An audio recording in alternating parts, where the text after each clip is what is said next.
4월 21일 월요일 경건의 시간을 함께 하겠습니다. 기도하겠습니다. 말씀을 비추시는 하나님, 이 아침 저희가 세상의 많은 말들 속에서 잠잠히 주님의 음성을 듣고자 말씀 앞에 나아옵니다. 성령님께서 이 시간 저희의 마음과 생각을 조명하여 주시고 본문 속에서 하나님의 뜻을 바로 깨달을 수 있도록 지혜와 분별의 영을 부어 주옵소서. 말씀을 통해 저의 영혼이 깨어나고 참된 경외함으로 하나님의 말씀을 따르게 하옵소서. 예수 그리스도의 이름으로 기도드립니다. 아멘. 사무엘상 22장 6절에서부터 10절 말씀을 보도록 하겠습니다. 같이 읽습니다. 하루는 사울이 기브아 산등성이의 에셀나무 아래에서 창을 들고 앉아 있었다. 그의 신하들은 모두 그의 곁에 둘러서 있었다. 거기에서 사울은 다윗이 부하들을 거느리고 나타났다는 말을 들었다. 사울이 둘러서 있는 신하들에게 호통을 쳤다. 이 베냐민 사람들아, 똑똑히 들어라. 이새의 아들이 너희 모두에게 밭과 포도원을 나누어 주고 너희를 모두 천부장이나 백부장으로 삼을 줄 아느냐? 그래서 너희가 모두 나를 뒤엎으려고 음모를 꾸몄더냐? 내 아들이 이새의 아들과 맹악하였을 때에도 그것을 나에게 기뜸해 준 자가 하나도 없었다. 또 내 아들이 오늘 나의 신하 하나를 부추겨서 나를 죽이려고 매복시켰는데도 너희들 가운데는 나를 염려하여 그것을 나에게 미리 기뜸해 준 자가 하나도 없었다. 바로 그때에 사울의 신하들 가운데 끼어있던 에돔 사람 도액이 나서서 보고하였다. 제가 이새의 아들을 보았습니다. 그가 노브로 와서 아히두베 아들 아히멜렉과 만났을 때였습니다. 그때에 아히멜렉이 다윗이 해야 할 일을 주님께 여쭈어 보고 나서 그에게 먹을 것도 주고 블레셋 사람 골리앗의 칼도 주었습니다. 아멘. 우리는 하루에도 수많은 소식을 듣습니다. 뉴스, SNS, 주변 사람들의 이야기들 속에서 우리는 끊임없이 말에 노출됩니다. 그런데 그 많은 말들 가운데 정작 우리가 들어야 할 소리는 점점 희미해지고 있습니다. 어떤 말은 우리를 위로하고 어떤 말은 혼란스럽게 만들며 또 어떤 말은 누군가의 운명을 바꾸는 무서운 힘을 발휘하기도 합니다. 20세기 초 유럽을 휩쓴 편지 한 장이 있었습니다. 바로 1894년 프랑스의 드레피스 사건입니다. 유대계 장교 알프레드 드레피스가 독일 스파이로 몰려 종신형을 선고받았던 이 사건은 결코 무죄였음이 밝혀지면서 사회를 뒤흔든 파장을 일으켰습니다. 하지만 그 진실이 밝혀지기까지 오랜 시간이 걸렸고 그 사이 많은 이들이 왜곡된 말에 휘둘려 정의를 외면해야만 했습니다. 말 한마디가 제대로 밝혀지지 않는 고발이 사람의 인생을 뒤흔든 것입니다. 이처럼 말은 강력한 힘을 가졌습니다. 그리고 그 말에 어떤 의도가 담겨 있느냐에 따라 그것은 진실을 드러내는 빛이 될 수도 있고 누군가를 넘어뜨리는 칼이 될 수도 있습니다. 오늘 본문에는 한 왕이 듣고 싶어 했던 말과 그 말에 맞춰 왜곡된 고발을 일삼는 자의 이야기가 나옵니다. 그리고 그 말 한마디가 무고한 자들의 피로 이어지는 무서운 비극을 불러오게 됩니다.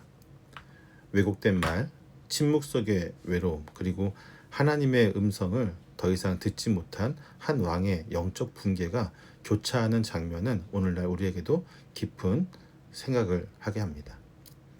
과연 우리는 어떤 말에 귀를 기울이고 있습니까? 하나님의 말씀입니까? 아니면 우리 욕망을 부추기는 사람의 목소리입니까? 본문에 보면 더 자세히 우리에게 말해줄 것입니다. 사울은 한때 자신의 궁 안에서 모든 권력을 움켜쥐고 있었던 왕이었습니다. 그러나 이제 그는 왕자를 떠나 기브아의 높은 곳 라마로 나아갑니다.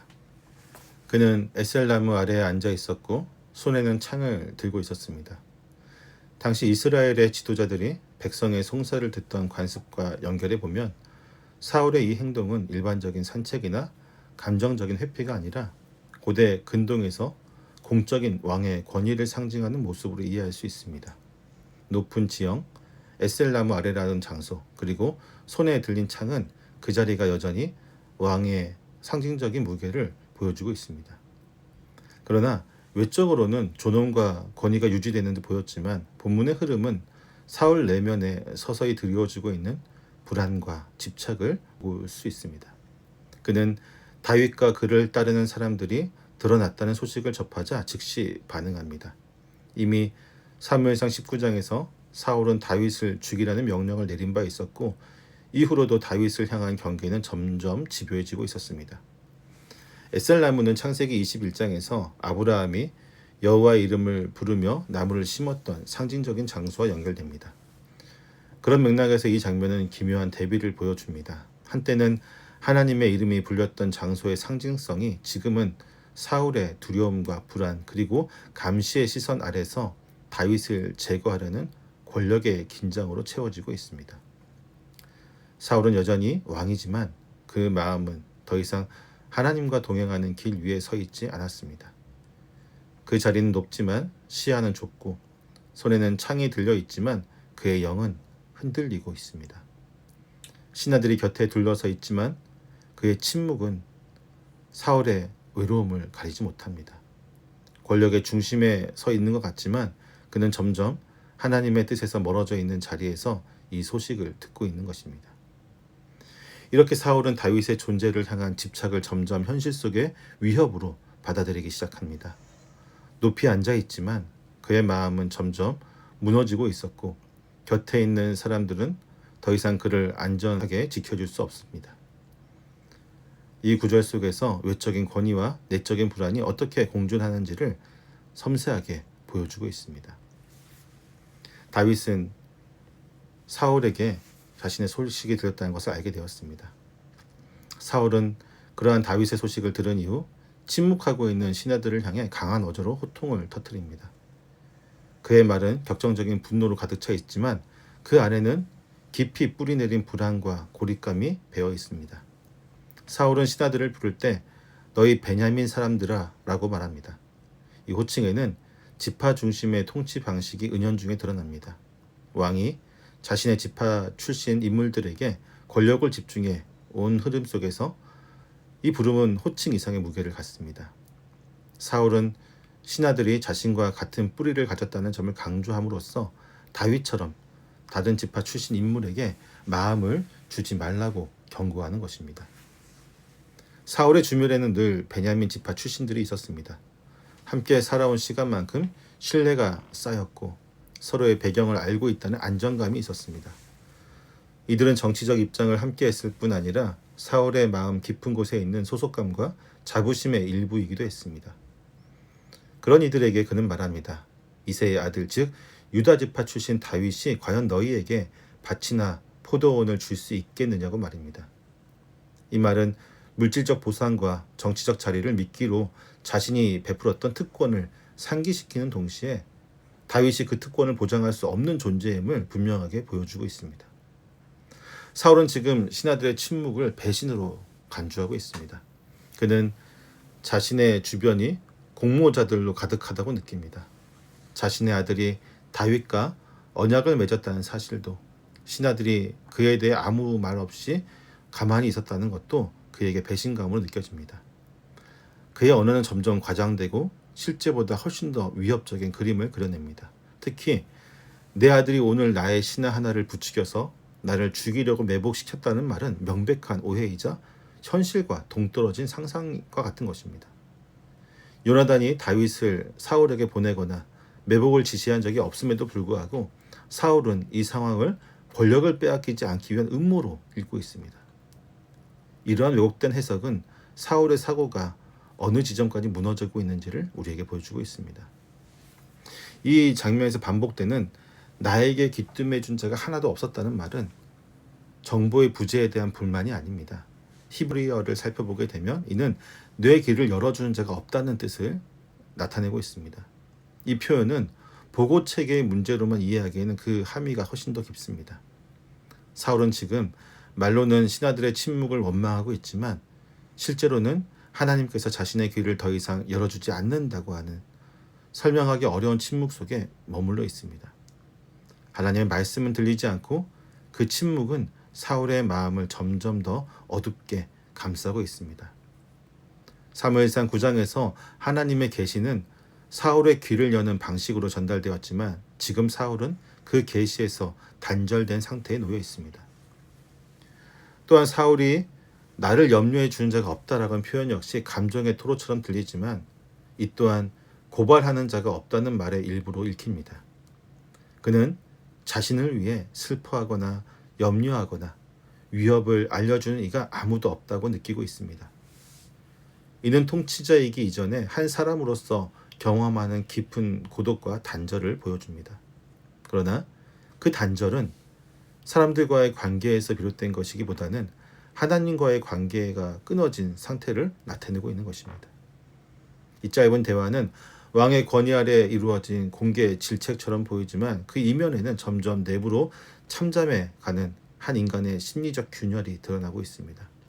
사울은 자리를 지키고 있지만 그 자리가 점점 더 흔들리고 있습니다. 곁에 사람은 있어도 그의 귀에 진실을 열어줄 사람은 사라지고 있습니다. 사울이 분노에 휩싸여 신하들을 꾸짖고 있을 때 그 침묵을 깨며 등장한 인물이 바로 에돔 사람 도액입니다. 그는 이방인이었지만 사울의 곁에서 행동하며 그의 신뢰를 받는 위치에 있었습니다. 사울의 말에 반응하듯 나서며 다윗에 대한 정보를 말합니다. 도액은 다윗이 노베 와서 제사장 아히멜렉을 만났다고 보고합니다. 그리고 아히멜렉이 다윗에게 음식을 주고 골리앗의 칼을 내주었으며 주님께 뜻을 묻기까지 했다고 덧붙입니다. 뜻을 묻다는 말에는 제사장만이 감당할 수 있는 고유한 임무가 담겨 있습니다. 하나님께 직접 계시를 구하는 이 행위는 제사장의 역할 가운데 가장 신성한 부분이며 그 대상이 누구냐에 따라 정치적인 해석까지 가능한 부분입니다. 도액은 이 표현 하나로 아히멜렉의 행동을 정치적인 반역의 프레임으로 만들어버렸습니다. 음식을 제공하고 무기를 준 것만으로도 다윗을 돕는 행위가 되어지지만 제사장이 여호와 하나님께 뜻을 물었다는 것은 다윗을 하나님께서 인도하시는 사람으로 받아들였다는 해석도 가능하기 때문에 이것은 더욱 크게 사울을 도발하는 말이었습니다. 사울의 눈에는 이제 아히멜렉이 다윗을 왕으로 인정한 듯한 모습으로 비춰졌을 것입니다. 그러나 이 고발의 중심에는 사실과 다른 내용이 섞여 있습니다. 사무엘상 21장의 기록을 보면 다윗이 노베에 도착했을 때 그는 하나님의 뜻을 구한 적이 없습니다. 오히려 아히멜렉은 다윗이 왕명을 수행하는 자라는 말을 듣고 그렇게 행동했습니다. 아히멜렉의 의도가 어떠했든지 겉으로 보인 그의 모습은 다윗이 아닌 다윗을 보낸 사울을 공경하는 태도로 보여졌습니다. 하지만 도액의 말은 아히멜렉이 다윗을 따르는 자로 곧 반역자처럼 보이게 만들어지고 있습니다. 그가 이런 이야기를 만들어낸 배경에는 사울의 환심을 사려는 속셈이 숨어 있었을 것입니다. 사울이 어떤 말을 듣고 싶어 하는지를 너무나도 잘 알고 있었고 그 기대에 정확히 부합하는 이야기를 꺼내 놓은 것입니다. 도액이라는 이름이 히브리어로 돌보는 자, 염려하는 자라는 뜻을 가졌다는 사실은 이 장면에서 묘한 반어를 만들어냅니다. 사울을 염려하는 사람처럼 보이지만 정작 그의 말은 무고한 자를 죽음으로 몰아넣는 독이 되고 있는 것입니다. 도액의 입에서 흘러나온 말은 결국 하나의 제사장이 아니라 엘리 가문 제사장 전체를 향한 죽음의 통로가 되었습니다. 아이러니하게도 도액은 엘리의 후손들이 심판받을 것이라는 하나님의 예언을 실현하는 도구가 되어집니다. 스스로는 그 일을 이루고 있다는 자각도 없었겠지만 그의 고발은 하나님의 구속사 안에서 끔찍하게도 쓰임받고 있었던 것입니다. 말은 사람을 높일 수도 있고 무너뜨릴 수도 있습니다. 도액은 사실을 말한 것처럼 보였지만 그 안에는 의도가 들어있었고 그 의도는 결국 진실을 가리고 왜곡된 판단을 불러왔습니다. 그리고 권력을 가진 이의 귀에 그 말이 들어갔을 때 더 이상 돌아갈 수 없는 비극이 열리게 되었습니다.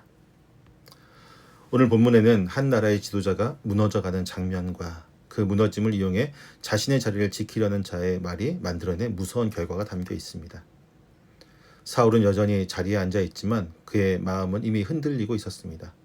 그는 신하들의 침묵 속에서 고립을 느꼈고 하나님의 음성을 들을 수 없는 침묵 속에서 길을 잃어가고 있었습니다. 권력은 그의 손에 있었지만 하나님의 임재는 이미 그 곁을 떠나 있었습니다. 권위는 남아있지만 하나님의 인도는 사라져 있었습니다. 이 틈에 들어온 도액은 사실을 왜곡하고 의도를 담아 말함으로써 무고한 이들을 죄인으로 만들었습니다.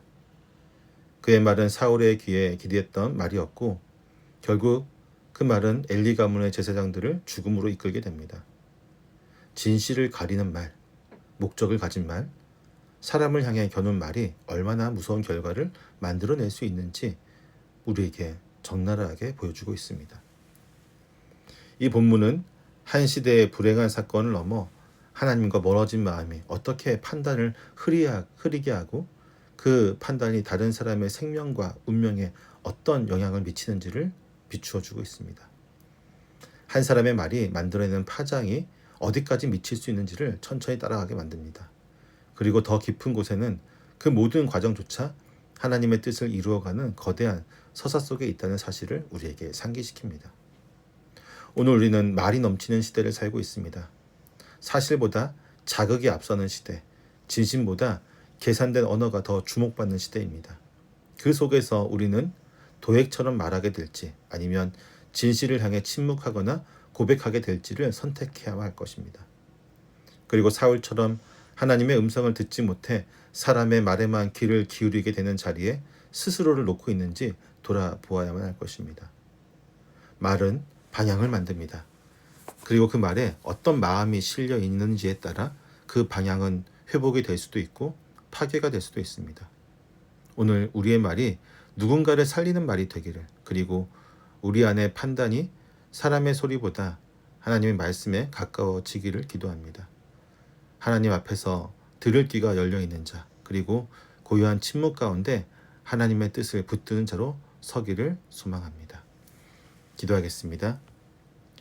하나님 아버지, 오늘도 말씀을 통해 저희가 어떤 말에 귀 기울이고 살아가야 하는지를 돌아보게 하시니 감사를 드립니다. 도에게 왜곡된 말이 만들어낸 비극과 하나님의 음성에서 멀어진 사울의 무너짐을 보며 저희는 말씀 앞에서 다시금 두렵고 떨림으로 서게 됩니다. 주님, 저희의 말이 누군가를 해치는 칼이 되지 않게 하옵소서. 진리를 따르는 정직한 입술로 세워주시옵고 사람의 말보다 하나님의 뜻을 따르기를 결단하며 오늘 하루도 들을 귀를 열고 말보다 기도로 반응하는 삶을 살아가게 하옵소서. 저희 안에 말씀을 향한 민감함이 살아나고 하나님의 인도하심 속에서 행하는 자로 살아가게 하옵소서. 예수님의 이름으로 기도드립니다. 아멘.